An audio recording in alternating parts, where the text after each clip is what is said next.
Hello, everyone, and welcome to another episode of The Addict's Advocate. I'm your host, Dusty Dean, and it is my pleasure to introduce a good friend of mine by the name of Cheryl. How are you doing, Cheryl?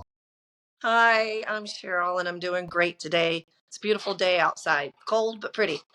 Very nice. Yeah, no, it's same as on my end. But I appreciate you spending the time in your afternoon here to go over your story because I think your story is very powerful.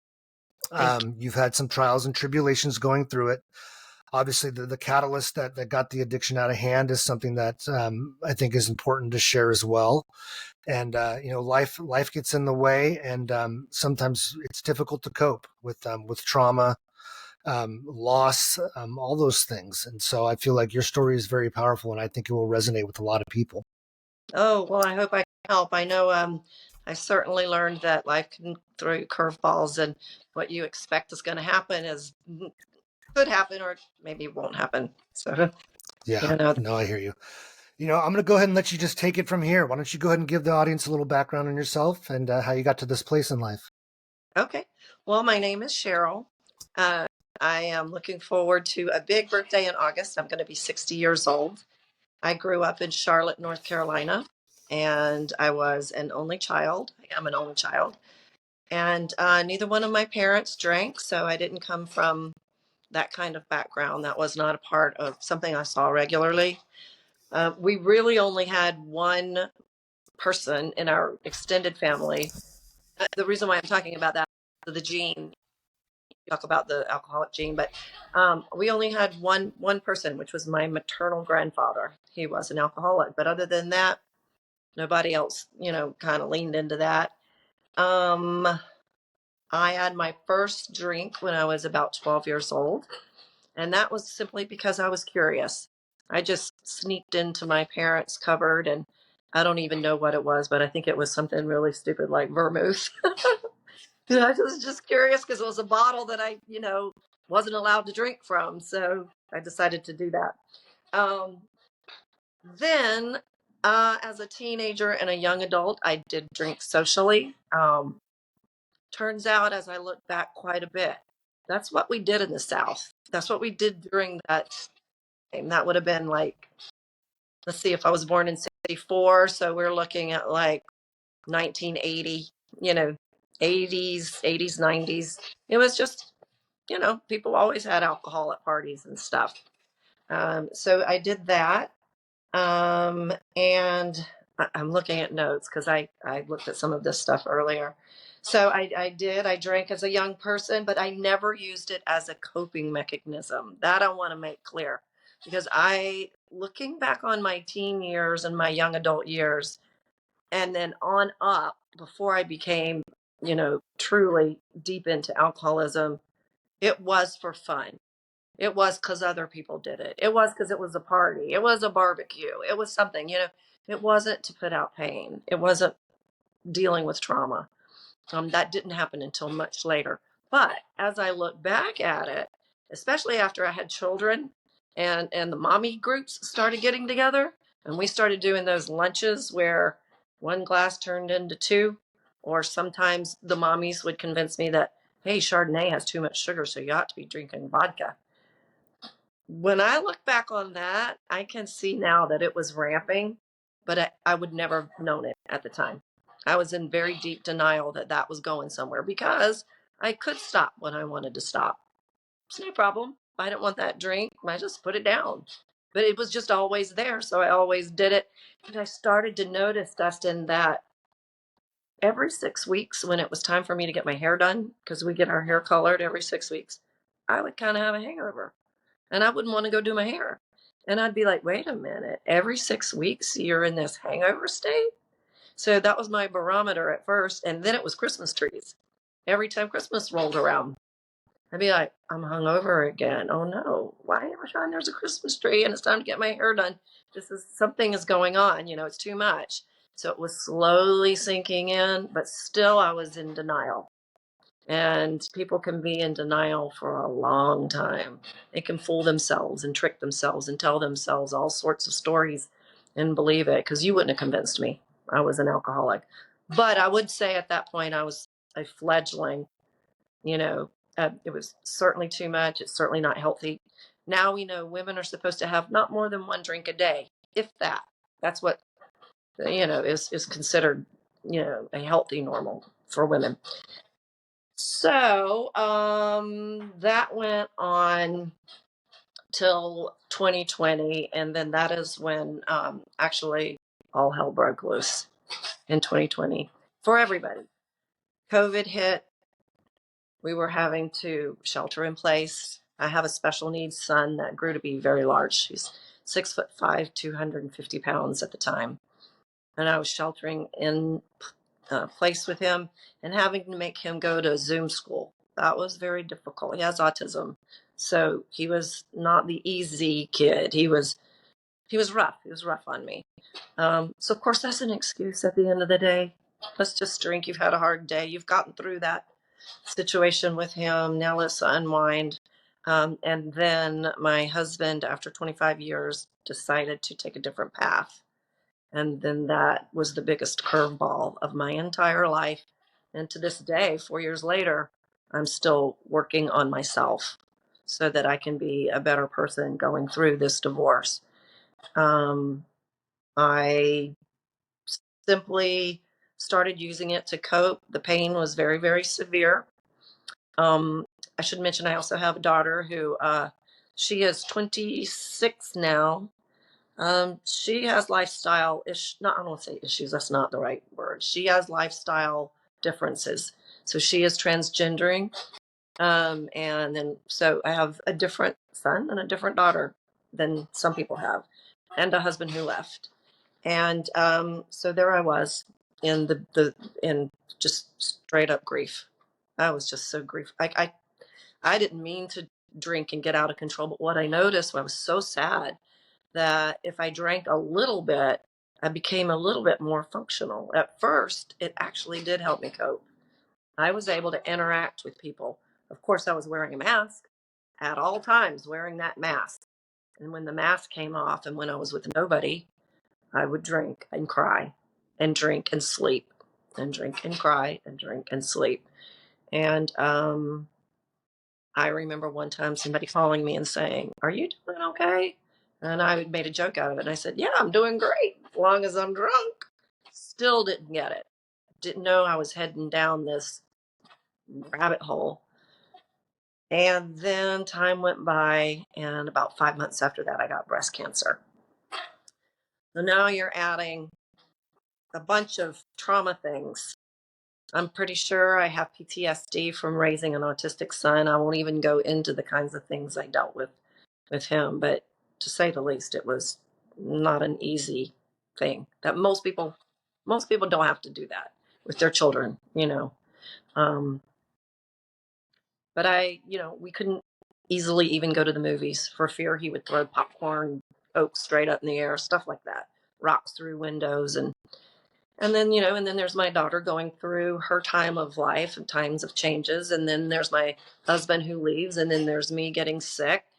And it all just came down. And then it got where it took a little more vodka to feel that better, a little bit better, a little bit more, took a little bit more, took a little bit more. My tolerance was getting higher and higher and higher until I was just flat out drunk most days. And then the worst thing of all happened to me that I regret this with my whole heart is that all of my passion and sadness and rage started coming out. The alcohol flipped on me. So I stopped functioning. It didn't help me interact with people. All it made me do was get drunk and get mad. And that's when my own violence started coming out. And I'm still paying for that. I'm still paying for, medical bills. Threw a remote and hit the TV, broke the TV. I've got to buy a new TV. I've had to go in an ambulance twice because when I tried to stop drinking, I started having seizures, which I'd like to speak to that a little bit too. But that was the worst part of it for me, is knowing that during a blackout, I hurt people that I love. So I'm not waiting until step whatever to make amends. I do participate some in AA, but I'm making amends all the time. I just saw my daughter for the first time the other day, and it went really well. She was sitting in the floor and I was sitting on her bed, and I made the most sincerest apology that I knew how to make. And she crawled on her hands and knees and put her head in my lap. So I think I'm forgiven, because I know I spewed a lot of nasty, under the influence. So that's the part I really, one of my big, big regrets. And I was in a blackout. Don't even know what I said. All I know is I did something real bad because people stopped talking to me. So going back to um, detoxing, if you're seeing this and listening to this, and if you're considering, coming off of alcohol and you've been drinking for a while, don't do it alone. Don't stop cold turkey. I didn't know about this. I didn't know. I'd heard people say you could get DTs. I mildly knew what that was, but I didn't know what a seizure was. And what happened to me is I went 48 hours without alcohol, and I started to feel flickery. I was standing up in the bathroom, holding onto the wall, because it felt sort of like this, like flickery lights, like, and a little off balance. But I didn't know what it was. So I thought, well, that's weird. So I walked to the top of my staircase, and my boyfriend was going down the staircase to turn the lights off. And he said I dropped like stone, and I went down the stairs head first on my back. So my head took the staircase, bumpity bump. So out of that was an ambulance ride to the hospital, a concussion, 2 black eyes. I have pictures where I'm just black all the way across. They watched me for a certain amount of hours. I don't know why they sent me home, but they did. Big mistake, because 12 hours later, my eyes rolled back in my head and I fell off my bed and seized again. Back into the ambulance, back to the trauma center. And just the ambulance ride alone has cost me over $5,000. So this is why I say, if you're feeling like you need help and you want to get off, you can do medical detox. You can use your insurance. If you have health insurance, find a detox center that takes it. Let them help you through it. They use medications like Amends, sometimes Valium. What that does is it slows the brain down. Your brain is used to, you've given your brain so much alcohol for so long that it's stimulated. You take it away and it kind of freaks out. Your brain waves are acting different, but the Valium and the Ativan will slow that down. They'll take it down, and they'll watch you, and you'll be safe. And then time will pass, and you can go forward from there. But I just, after going through something like that, I just really want to urge people not to try to do it by themselves. You can die. You can knock your head. You can fall and hit your head on something, or the seizure itself can kill you. So Yeah. we did ask You, doctors if it is an automatic emergency room situation. They said it is not automatic. If the person comes around quickly and is not too disoriented, you can manage it at home, or you can drive them. You don't have to put them in an ambulance. You can avoid that step. You can take them in a car. I was gone. So I think my boyfriend did the right thing in getting me there, but it was expensive and pretty horrible. Oh, yeah. you have a lot of things here that I'd like to touch on. Number one, yes, I think addiction genes can skip a generation, right? If your immediate family didn't have any experience with, with an addiction of some sort, but your grandparents did. I mean, my mom was never really, my mom never had a problem. My biological father did, but I didn't meet him for a good 30 years. So it wasn't environmental in that way. But my grandparents on my mom's side were heavy drinkers. And my, like I said, my biological father, who I didn't meet till I was in my 30s, had a heroin addiction. So I definitely had kind of like the genes from both sides. You touched up on trauma, and unfortunately, right, with life, we don't get to choose when our trauma comes, and sometimes it comes all at once, right?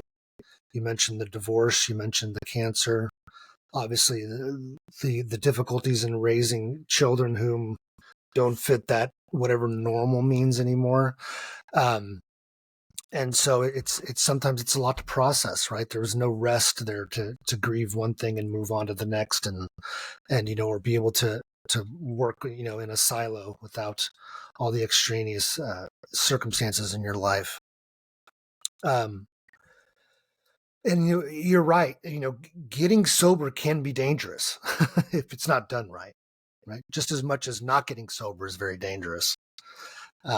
So I'm thankful that you were able to get out, get good help, and was able to recognize the things that was going on with you, and you had the best assistance. It sounds like. I mean, I know because you and I were together in a place that I felt was a lifesaver for me. Silicon Valley recovery was a lifesaver for me, without a doubt, because I was struggling as well. It was a month before I admitted myself into SVR. I basically took myself into the ER and said, I don't want to leave until I get this figured out. And I met with a psychiatrist. I met with a psychologist. I got clean, went home, and I proceeded to have like 12 benders in a matter of like 20 days. And the help wasn't intense enough. And I was so far gone that, I knew, I knew in my heart of hearts, this is probably going to kill me. And if not, I may have inadvertently kill somebody else because of my actions and my habits. So, um, so the seizures obviously were probably the biggest catalyst for you to go and seek help. Yes, and my boyfriend who was living with me then and now, he was the one who found the help. That was one of your questions. How did I, learn to get help, or where did I get it, or whatever, something like that. But my Yeah. boyfriend was with me, and he was visiting a friend at Silicon Valley Recovery. And he went to one of the counselors who happened to be walking by, and he said, "Can you help us? My girlfriend needs help. We need help." So that's how I entered that rehab. And I learned so much. I was there for 40 days, got completely clean. And weirdly, I didn't have any problems there, I guess, seizing because I was on the Ativan or whatever. But I came around so fast, they were shocked. They gave me 10 days to detox. I didn't stay in bed one day. The very first day, I got up and went to all those classes, like, 6 hours of classes or whatever it was. I just dove right in there. I don't know how I didn't feel more miserable, but I just did that, and I learned a lot. I learned a lot through the private sessions and a lot through the group sessions, and was introduced to AA for the first time. And I will say it was listening to people's stories at AA that really hooked me. Because about 8 days into that, I remember going into the office and saying, "I think I'm going to leave. I don't even know if I want to be alcohol free. This is not me. I, I, I, I don't, I don't know if I want this for myself. I really didn't. I wasn't fully convinced yet." And then I went back and listened to some more testimonials that were coming through that garage through AA, and those people's stories really kind of got the hook, placed that hook good and deep. And I realized, yeah, I'm one of them. So I did that, and I learned so much, and I really loved that place. And um, I know unfortunately, one of our women did not make it out of that group. And I'm not going to say who that is, but I would like to just mention it because I didn't know that was a possibility. I, I, I, I was so shocked. I was so shocked. When I came out of SVR, it was close enough to the holidays that I relapsed, and I knew I relapsed, and I knew not to do it alone. So I put myself in this place called Heartwood Detox Center. It is really beautiful. If anyone is listening and needs a detox center, check it out. Take books, because the first time I was there, I remember making a joke. It's a beautiful morgue. It's so quiet because all people do is get off their drugs and they sleep. So unless you have someone to talk to, take books or listen to your stuff. But it has beautiful fireplaces, very nice doctors, and the care team. And so I went there. But anyway, long story short, I got up on Thanksgiving morning to a text message from my friend's husband, and it just said, "Terrible news, so and so passed away last night in her sleep." And I couldn't have been more shocked. I didn't know that people just all of a sudden died from it. And they never got back to me. He said he was gonna, like, do an oncology report and let me know, but he never did, and I didn't want to bother him. But what I think happened is her resistance had lowered while she was in rehab. And this bears mentioning too. If you do come off of it, and then you're off for 30 or 40 days like I was, and then you slip up and let's say you relapse, your resistance is down. So I think she relapsed and accidentally I don't think she was trying to kill herself. I think her body couldn't handle it and she drank like she used to drink, not knowing any better. And that one, she didn't know that last sip would be the last. That's the thing about it. You don't know which sip is the last sip. So just something else to think. Not fun to think about, but important No. too. What do you think your biggest mistake was that led you to a relapse? Well, I'm looking at my notes. Let me see. Oh, well, I can tell you one that comes to mind right away, but let me make sure I'm not missing anything. Um, let's see. I think not following through on aftercare. That was huge because I didn't quite believe the cucumber story. And most all of us addicts know the cucumber story, but if you're listening and you don't know it, it means you are once a cucumber and you drink so much that you become a pickle. And once you're a pickle, you can't go back to being a cucumber, meaning you can't reset. If you think you can, well, I convinced myself I wasn't an alcoholic. I even joked about it to my counselor, scared her to death. I said, I'm no alcoholic. I was just drunk for a minute. She said, how long was the minute? And I said, 3 years. So she said, you're a pickle. I said, well, I don't know. I think I'm a cucumber. So I didn't follow through with my aftercare and thought that, I had all of this psychoanalysis. I wasn't quite so heartbroken. I was still heartbroken over my divorce. Maybe I always will be. But I thought I was learning to sit in that pain easier, because that's something you have to practice. My mom always asks me, whenever I list up the things that I told you, the children, the uh, sheltering in place, the breast cancer, the divorce. She says, why do you put, why is divorce always the one that's, the most important thing out of all of those things? And I always say, because that's the one that hurt me the most. I was in so much emotional pain. I couldn't stand to breathe. I hated when I would wake up. Most people are grateful when they wake up. My dad used to always say, every day above ground is a good day. I used to say, I'd wake up and go, God, not this shit again. I was there. That's, but your question was what led me to relapse. So I went through this rehab, didn't do the aftercare, thought I'd had enough counseling that I didn't quite hurt quite so bad. One little sip over time leads to two little sips over time. It just led back into it. And then when I got enough into my system, the rage came back, all the anger towards the ex. And then I just started getting very, very out of control to the point that legal got into it. Now I've got legal issues over it.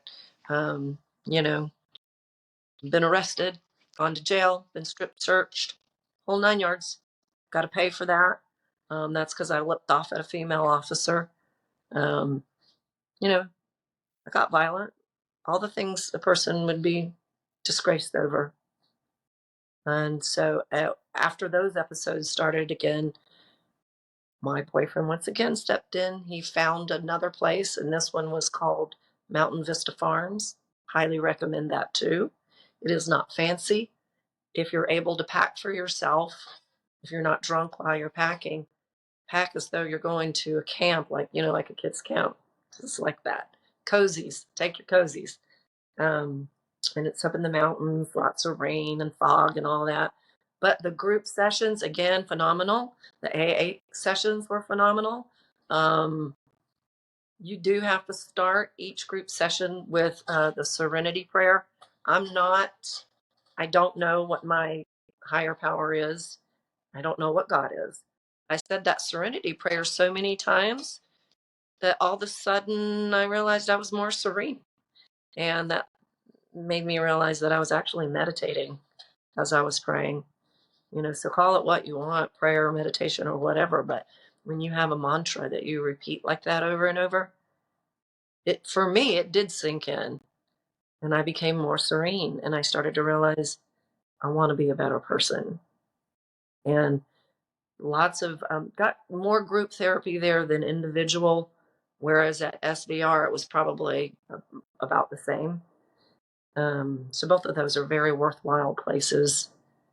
And then I came out, and I am now in aftercare, and it's across the street from my house. I can walk, and they offer it to me literally 5 mornings a week, and then they have it 2 evenings a week.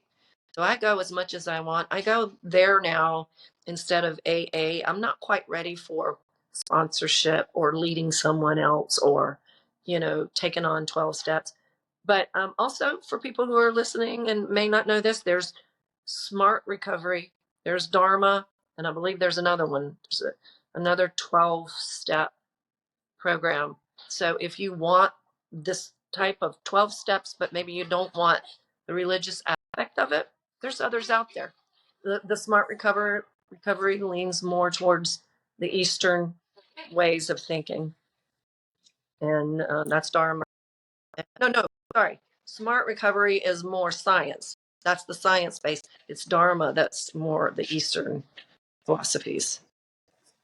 So yeah. You had brought up a couple more good points here. I want to touch base with you on. Number one, sometimes triggers are really weird, right? And I think that being afraid of the label alcoholic can be a trigger, right? Because what we end up doing is we say, hey, I'm not an alcoholic. Watch, I can control my booze. And we set ourselves up for a trap inevitably. So it's a form of trying to test ourselves. I've gotten used to this word of addict and alcoholic, and because again, it's something that we're dealing with. It's not defining who we are, right? Just like the diabetic, right? We don't tell a diabetic, they don't say I am diabetes, right? They say I have diabetes, right?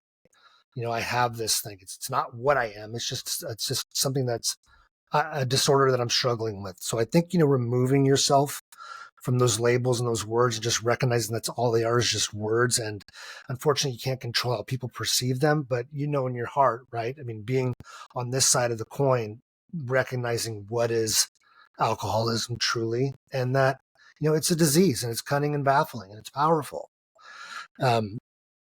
But I do think also, moving forward in life, what I found interesting for me was that when I gave my 30-day, the coin out that night, and I gave my talk, I realized that I was struggling to keep it contained within 25 minutes because so many things in life were really heavy to me. Loss of a daughter, loss of a father immediately. I lost a couple of businesses. A lot of these things were traumatizing to me too, and they were so heavy in my heart that's one of the reasons why I used. So coming off of the addiction, and 30 days in, it was all that emotion was still there, but I had no way to deal with it. So I usually just vented it. I tried to converse about it. But the irony was that as time went on and I managed those feelings, and I managed dealing with that trauma and, counseling, therapy, etc. When I did a talk for SVR's alumni meeting one night on a Thursday, and I was struggling to give 15 minutes worth of insight into my life because the weight of all that, because I'd processed it all, it became so much lighter. And so that's kind of a godsend. So I'm hoping that for you, that as you continue to process all these things, that the weight of them isn't as great. And yes, you are right. There are a ton of options with recovery. I'm in the same boat. I go to an NA meeting. I'm still in an aftercare program, and actually some of the gentlemen that I'm in aftercare with, we're doing our own thing on Monday nights now, where we're getting together for coffee and talking about our week and just being connected, and with addictions of all different sorts that they're in recovery for. And so I've put less weight on me having to feel like I need to start this 12-step process, because I don't want to set myself up for failure, number one. I don't know how deep down that rabbit hole I want to go. I do feel like I'm personally a spiritual person.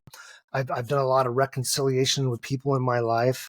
Um, and, um, and I know that there are different ways to recover, right? And I think you hit the nail on the head, right? There are a lot of different options on how we can go about, feeling connected, and I think one of the biggest things about maintaining sobriety is that community, though. And I think that those things obviously are vessels, right? AA is a vessel, NA is a vessel, Life Ring, Dharma, all these places are vessels in which people with the similar struggle can get together and share and feel connected, right? And so I always encourage people to not only that, but get your own group of sober community, create your own, right? Stay connected, have a text thread with them, talk to them on the phone every once in a while, check in, right? Keep yourself accountable. And I think that's one of the biggest things, right? Because as alcoholics in any sort of addiction, we isolate, right? We remove ourselves from things. We don't want to deal with the pain. We just want to numb the pain. And whereas, sobriety is the opposite of isolation, right? It's community. You're connected. You have so many people that love you, so many people that understand you, right? When you moving forward now, what are the things that you find that binds you in your sobriety? Any routines or daily habits, or because obviously we can't be in meetings all day every day, right? We're still left to our own avails. Middle of the night, end of the day. When we wake up in the morning, right? What things keep you going? What information or insight did you gather from your rehabilitation education that has been paramount to your success now? Well, I consider this a blessing and a curse, which is that I don't have to work at this age. I raised my kids. They are now, but it means I've got a lot of time on my hands, and I'm very lucky.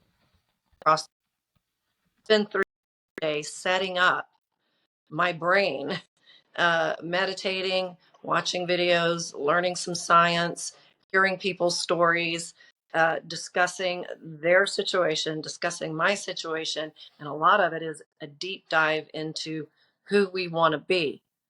What kind of life do we want to live? Let's take a look at that. Let's see, do I want to disgrace myself? No. Do I want to throw things at people? No. Do I want to say mean things? No. I'm a really nice lady. So this is what I'm, currently working on. But a big step too is learning to create new routines because the old routines are gone. Kids are gone. Being empty nested, I don't have to make peanut butter and jelly sandwiches anymore. So how does my morning look? So that's, I'm going to really work on that once this IOP is over. I don't want to ever be over. I tell them, you're never getting rid of me. But I make drinks. I make like cleanses and smoothies, and take into them, and I walk my dog. I set my alarm clock now. I don't just sleep until I wake up. I make sure I eat. Eating is huge. I would be hungry and think, oh well, if I drink whiskey, I won't be hungry anymore, and I'll get a buzz. Well, let's do that. I mean, that's if you're there, if you're listening and you're there, go to rehab. You need rehab. Find yourself a rehab and get in there and stay as long as you can. 30 days, 40 days, it seems like, oh my God, I can't do that. I can't possibly do that. But the longer you're there, the better. And all of this stuff, it's waiting for you when you come back. It's not going anywhere. So I really treasure my experiences with both my rehabs. I'm not even ashamed to say it. There are some people who said they'd been there like 17 times. I don't even know if I believe that, but that seems that's an incredible amount of time to be going back to rehabs. But every time they fall down, they get up and go back because they want to live a decent life, and they want a life. And this is what's important to me is I want to remember because my memory is not the greatest anyway. Um, and then if you add a lot of alcohol to that, I'm not going to remember yesterday. I'm not going to remember the conversation I had. I'm going to start repeating myself. I'm going to be annoying to people. So I want to remember. I want to do good deeds in the world, and try to help someone else since I do have the time. I have the time. And travel, that's something I want to do for myself. I can't travel if I'm deep in my addiction. I've ruined a couple of trips by not being able to go because I couldn't pack after I paid for them. You know, it's been lots of ways that I've really screwed myself over. Yeah, the thing about you know the alcoholism again is that this disease is so powerful, it's so cunning, and I think that a lot of people, when they see from the outside looking in that are normies, right, when they see someone who's raging, right, they step away, they like just stay away from that person. They're they basically have gone crazy, and for lack of better terms, right, but the reality of it is that those people need so much love and help and support, right. You should be doing the opposite. You should be running towards them, right, helping them get to the point of at least sober for a day, and try to understand them. And because there's usually trauma built into it that's gotten to that state, right? And there's also this element of mental health, right? I mean, we know that alcohol does what it does to the brain as it is, right? With lowering of dopamine receptors and just the inability to feel okay in a day basically gets wiped out with alcoholism, right? That's what the disease has done, right? We've tricked our body into giving it another source of dopamine so it stops making its own, and then now without it you can't function. um, do you think that, because I think this is a circular problem, right? Some people say that it's the addiction causes the mental health issues, but also it's the mental health issues that cause the addiction. And for me, I know that without the saving grace of antidepressants, anti-anxiety medicines, I probably would have already relapsed. But that's one of the things that I knew that I was kind of teetering on with my struggle in life. Was I knew that I had depression and anxiety issues, and I didn't know if it was purely chemically because of the fact of what I was doing to myself in my addictions, or was it something that was greater than the addiction and I was just simply trying to mask it. Did you find that obviously once the sobriety starts and the real you is there to process everything, did you find that there were definitely mental health things that you needed to deal with? Yes, for sure. There's something that I don't want to miss to say because you touched on it and I appreciate it very much. So before I answer your question, that is so important what you just said about not leaving the person because the old way of thinking, well, first of all, the word alcoholic, that's a very old word. If to me, I couldn't own that word for the longest time. I didn't want to give it any power. To me, it was a 57-year-old man asleep on the lawn clutching a bottle of bourbon. Right. I was an Right. alcoholic. Now we don't call it that. Now we call it alcohol use disorder. It has a name. It has um, a name so that we can treat it because it is a disease. It's not a moral decision. You fall into it by accident or through trauma, and it responds to treatment. That is why they give it a code because it responds to treatment. And if my boyfriend who would have left me, I think I would have died. And people were urging him, leave her, let her hit rock bottom, let her figure it out on Yeah. her own. That is old school. Yeah. Yeah. And that is risky because I might not have woken up from one of those seizures. He got me in both those rehabs. He did the research because I wasn't capable of doing it. And my mother too. I had two strong people working for me when I couldn't work for myself. So I had my own best friends, my own best girlfriends calling them up, leave her, Yeah. leave her, leave her. And my boyfriend said, I'm not leaving her. And I, will be forever grateful because I might owe him my life. I don't believe that we should be leaving people that sick. Yeah. Now, maybe we need to do whatever it takes to get him into rehab. Because I remember pushing back, on him, saying I'll go, and then getting in the moment. No, no, I'm not going now. And he had to one time cry. He had to cry to get me there, but the tears got me. You know, so there's all of that. And then going to your question, mental health, yeah, it was definitely a big part of how I got there. And then I'm still working on it as I'm coming out. I'm also using medications. I do believe that they are helping. I take a low dosage of Lexapro in the morning, which is an antidepressant. Half the world was on it during COVID. At least that's a joke a doctor made to me. He said, "What are your medications?" And when I said Lexapro, he said, "Of course it is." We're all doing Lexapro now. But anyway, that and a low dosage of Seroquel in the evening, which has brought my sleep to me.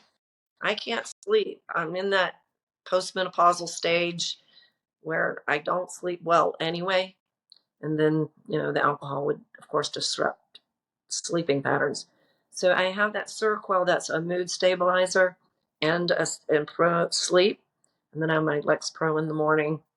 And I find I'm waking up much better. But, I get out of bed right away. Before, I would try to stay in bed, largely because my boyfriend wanted me there. He wanted a snuggle time. But he would be asleep and I'd be awake for 2 hours. And then that would just make the squirrels spin. But getting up, getting going, set an alarm clock, get up, start your routine, whatever that is, write it out, write it on a piece of paper. And another thing that we didn't touch on yet, which you may bring up, I think it's a good idea to make your list out ahead of time of things you can do when you're triggered, because let's face it, everything's a trigger. Everything's a trigger, good or bad. Maybe having a bad moment, and that's a trigger. You may have in a moment where you feel like, oh, I need to celebrate. That's a good moment. That's a trigger. It's glamorized on TV. It's glamorized through the holidays. It's glamorized on billboards. Those are triggers. Sometimes going to IOP, they're talking about it. I come out of there going, I'm kind of triggered right now. But if you have your list ahead of time and make it as long as possible, like walking, biking, hiking, petting your dog, cleaning part of your garage, whatever, make it as long. On one side, I have a list of things that I like to do for myself or should do for myself. Then on the other side, I'm working on a list. What can I do for others? And if I go through the list and none of it's working for me, then I'm going to see what I can do for someone else. Because 9 times out of 10, when I get out in society, I start to feel better because I'm a social person, and it just jogs me out of whatever, downward thoughts I might be having. Yeah. But the Lexapro and the Seroquel, they've been big helps for me. That's what I I'm know a lot taking. of that stuff, but Yeah, I feel I'm taking it, and I take actually an extended release Seroquel, which is supposed to kind of I usually get tired around 3 or 4 hours after taking it, and it's usually holding me up until noon, and then I take a very small dose in the middle of the day just to kind of keep it going. But I found that it's a form of self-care. I mean, absolutely right, getting yourself right, because I mean, if you're not any good for anybody else if you're not good for yourself, and I think that's a huge step. And a lot of people get afraid of that, right? Because they feel like it's selfish and people want to be giving, but it's okay to take time out for yourself, right? It's important. Just like the whole airplane, analogy, right? You put your mask on first before you put it on the person next to you. What anything surprising you about sobriety that you're just like, hey, this is kind of cool? Anything or myths that you about sobriety that you want to squash because you just sit there and you had a notion about certain things before you got sober, and now you're like, well, that just can't be farther from the truth. Well, the myth, there is one myth, but I'm almost hesitant to say it because I don't want to encourage anyone down a path where they're using any substance at all, because really our best goal for anybody is to be as healthy as you can, and that would be eating right, sleeping right, and treating your neighbors right, you know. And really, if you don't have to take anything, that's best case scenario. But I Right. do think this pickle cucumber thing, there may be somewhat of a myth there, because I feel like if you meet one alcoholic, you've met one alcoholic. We're not all alike, and all our needs are not alike, and all our treatment should not be alike. and there are people who are really, really, really severe who can never, ever, ever take another drink without really going off the deep end. But there may be some people who can reset. And I say that very hesitantly because I don't want to encourage anyone to do that and then fail and wind up in a terrible situation. Um, but I don't know, I guess it just depends on how much of it is the physical gene, how much of it is trauma. For myself, my trauma is lessening. So I'm not going to predict the future. I'm only going to predict today. And today I'm going to be as well as I can be. And I can pretty much say I won't be getting today. Yeah, Will and it's I? one day at a time. That's right. But will I ever have another drink of champagne at a wedding? I mean, I'm trying not to glamorize that because I know that trap. I know that that's a trap. That's not good for me. But we'll cross that bridge when we get to it. I'm still not convinced that I am. I don't know. I don't want to fall into any traps like I did before. I thought I had it before and I didn't. So I'm staying away from it as much as I can. But I mean, I'm not perfect. Well, I've I had think sin, and it didn't lead me crazy, but that's risky. yeah. I think a lot of it is the time, right, in which you are sober, right, and the strength that you have, and being able to be in social environments without the need to drink. I think that's key, um, and I think that as long as we have like all of our mooring lines, right, this ship is at dock, right, and if we have everything kind of attached. I had a great counselor who told me about this. He says, if you have all these ways in which you're tied to this dock, right, you have your sobriety understanding, right, you have your treatment, you have your community, you have all these things, right, that are holding you together, right. The urge is going to be minimal to non-existent. You won't ever feel the need to, right. um, and if, as soon as those things start fraying away, maybe life gets busy and you can't go to as many meetings, or you feel like you're being triggered a lot, and we start deceiving ourselves. I think that's something that we have to watch for, because we've all tried it, right? I mean, I know I've tried it.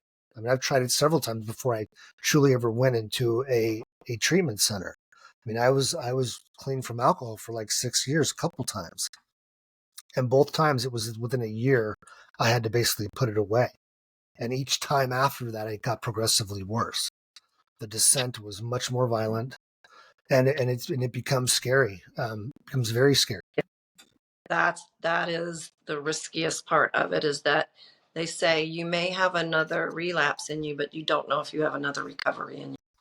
Right, right, and that's what So keeps me sober. yeah, but there are a couple of barometers that people can use. One is, are you drinking against your will? Do you not want to drink, but you're drinking anyway? If that's the case, then you're in addiction, right? That makes sense. And the other Yeah, thing is, you can go have your blood work done, which I do regularly, and I have my AST and I think it's ALTs, my values looked at, and so they're still high, which means I can't be drinking because I'm going to go into the liver disease. yeah, So yeah, just doing those two simple things, go check your yeah, liver. That'll tell you if you're drinking too much. yeah, And if you're drinking against your will, then that's a huge red flag. And then the other thing is, healthy lifestyle is just the best there is. You won't feel any better than that once you really get there. Like, I feel really good. I have energy. I have a memory right now. I can remember what I just said 5 minutes ago.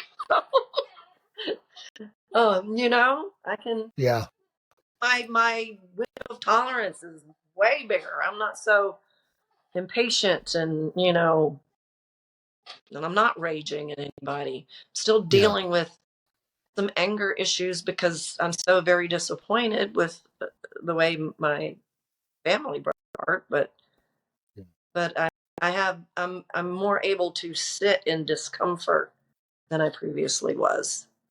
That's I love powerful. talking. I had to Yeah. learn about that. Yeah. Yeah, no, and I agree with you. So I'm at a point too where personally it's like I don't have anything that's driving me to need to feel better in any shape or way. And if I do, then I go straight to my psychiatrist with it. You know, maybe the meds aren't working like they were.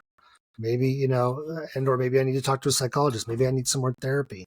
Maybe I need to sit with my community in IOP, in the aftercare. Or maybe I need to call just simply a buddy who knows what this feels like, and talk it out. But I feel like I'm personally way more present in life than I've ever been. And I think that that's a blessing too, right? It's because and I'm excited about the things that are to come.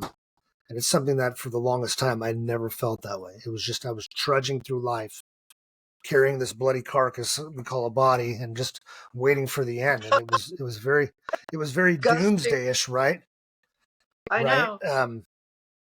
No, I get it So because it would bring depression. I didn't realize how much depression I was causing myself. I knew I had it for legitimate reasons, but I was also causing myself a great deal of depression. And that's been a beautiful thing to say goodbye to. yeah. Okay, final question on my end. If you have anything else to add after this question, you feel free to knock it out of the park. But my biggest thing for you is that if you come across someone and they say, "Hey, I need some help," what would be your first recommendation to them? I would invite them to sit down and talk with me. Hopefully we would be where there's a bench or a place where we could just sit down and let me get a little bit more information. And then I would more than likely try to talk them into a treatment center, depending Yeah, on how severe, their issues are. Um, really, if you have any doubt in your mind, you cannot lose by going. yeah, I have just met the greatest people there, and I've learned so much about myself through other people. And alcoholics are not losers or addicts. They're not. These people that I've met have been the most sensitive, smart, intelligent, downright brainiacs, troubled for sure. Trauma, all kinds of things have happened, but this is not just a room full of people have no willpower and can't control themselves and just out to ruin their lives and everybody else's. That's not it. Yeah, I was so shocked at the greatest people that I met there over and over and over again. So smart. Some of them are so smart I couldn't even carry a conversation with them because they were, like the engineer intellectual types that I'd be just like, yeah, I'm gonna go over here and talk to this girl. Um, but really beautiful people, soulful people, lovely people, just troubled. And we need them back in the world, like the real them. So, yeah, so if I ran into somebody who wanted to chat with me, I'd want to chat with them too. Because I have resources now that I know about that I could maybe offer up. And then the last thing that I'd love to say that someone said to me, and this is so true, somebody texted me, they knew I was going on a trip. And this lady said, music, music, music. It is such a mood changer. And darn if it isn't. If I'm in a kind of a slumpy space or, maybe I'm by myself, feeling a little blue, put on some music and put it on loud. Stuff like that. Little things mm. mean a lot. I loved that one. It's really helped me. I love Singing, it. dancing. Yeah, well, I know you're a singer and a dancer. Yeah, so that's beautiful, Cheryl. Hey, you know what? And I got to tell you that just looking at you right now, I mean, you are glowing, and life is good. You looks like you're just in a much better place. So I'm thankful for that, and I'm thankful that you made the decision because I know that you've had a scary story, and I know now with all the education and the support that you are armed with, even if heaven forbid there's another slip, right? I think you slip yourself right back into the sobriety. So, um, with that, I have nothing else. Is there anything else you wanted to share? No, I think we've covered about all of it. Just Okay. Just for anyone who's out there, look out for yourself, take care of yourself. If you feel you need the help, don't be scared to, because a Yeah. lot of times people are afraid to go and they don't know what they're going into. But everybody that's there has already walked that walk. They've already been through that. They know where you're at. So it's really, they're there most of the times. I felt welcomed with open arms by most everybody I met. Yeah. So I would encourage people to, if they're thinking about it, if they think they need to do it, don't wait. Absolutely. Absolutely. Well, thank you so very much, Cheryl. Again, this is Dusty with the Addict's Advocate. Please make sure you like and subscribe and keep following, because we have a ton of great empowering information out there that we love to share with you for those struggling as well as those in recovery. Okay. Thank you and have a great day. Bye-bye. Bye.